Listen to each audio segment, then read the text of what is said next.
Deuteronomy Chapter 31. Joshua to succeed Moses. Verse 1.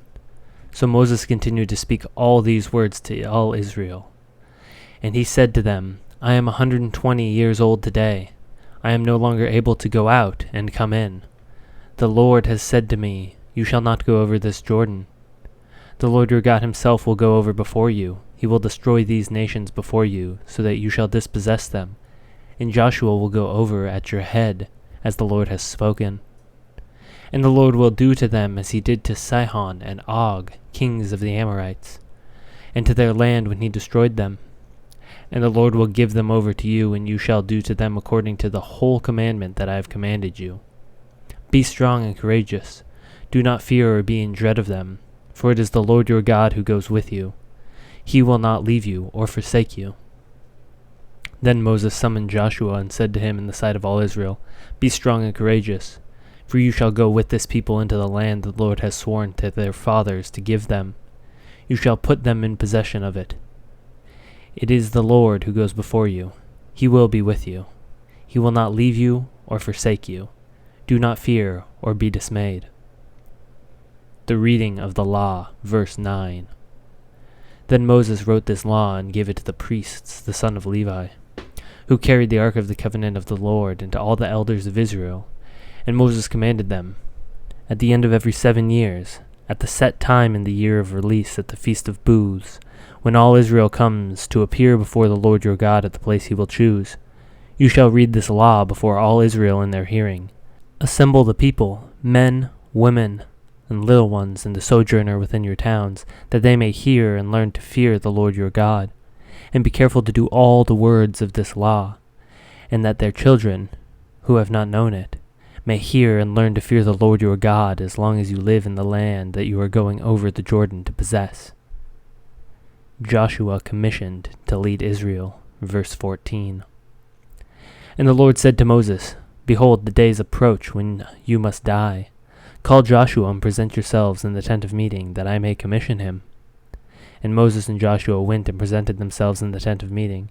And the Lord appeared in the tent in a pillar of cloud, and the pillar of cloud stood over the entrance of the tent. And the Lord said to Moses, Behold, you are about to lie down with your fathers. Then this people will rise and whore after the foreign gods among them in the land that they are entering. And they will forsake me and break my covenant that I have made with them. Then my anger will be kindled against them in that day, and I will forsake them and hide my face from them, and they will be devoured. And many evils and troubles will come upon them, so that they will say in that day, Have not these evils come upon us, because our God is not among us? And I will surely hide my face in that day because of all the evil that they have done, because they have turned to other gods. Now therefore write this song and teach it to the people of Israel. Put it in their mouths, that this song may be a witness for me against the people of Israel. For when I have brought them into the land flowing with milk and honey, which I swore to give to their fathers, and they have eaten and are full and grown fat, they will turn to other gods and serve them, and despise me and break my covenant. And when many evils and troubles have come upon them, this song shall comfort them as a witness, for it will live unforgotten in the mouths of their offspring.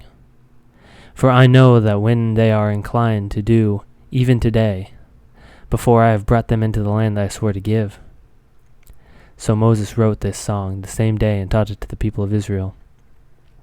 And the Lord commissioned Joshua the son of Nun and said, Be strong and courageous, for you shall bring the people of Israel into the land that I swore to give them. I will be with you. When Moses had finished writing the words of this law in the book to the very end, Moses commanded the Levites who carried the ark of the covenant of the Lord, Take this book of the law, and put it by the side of the ark of the covenant of the Lord your God, that it may be there for a witness against you. For I know how rebellious and stubborn you are. Behold, even today while I am yet alive with you, you have been rebellious against the Lord. How much more after my death? Assemble to me all the elders of your tribes and your officers, that I may speak these words in their ears, and call heaven and earth to witness against them. For I know that after my death you will surely act corruptly and turn aside from the way that I have commanded you. And in the days to come evil will befall you, because you will do what is evil in the sight of the Lord, provoking him to anger through the works of your hands. The Song of Moses, verse 30. Then Moses spoke the words of this song until they were finished in the ears of all the assembly of Israel.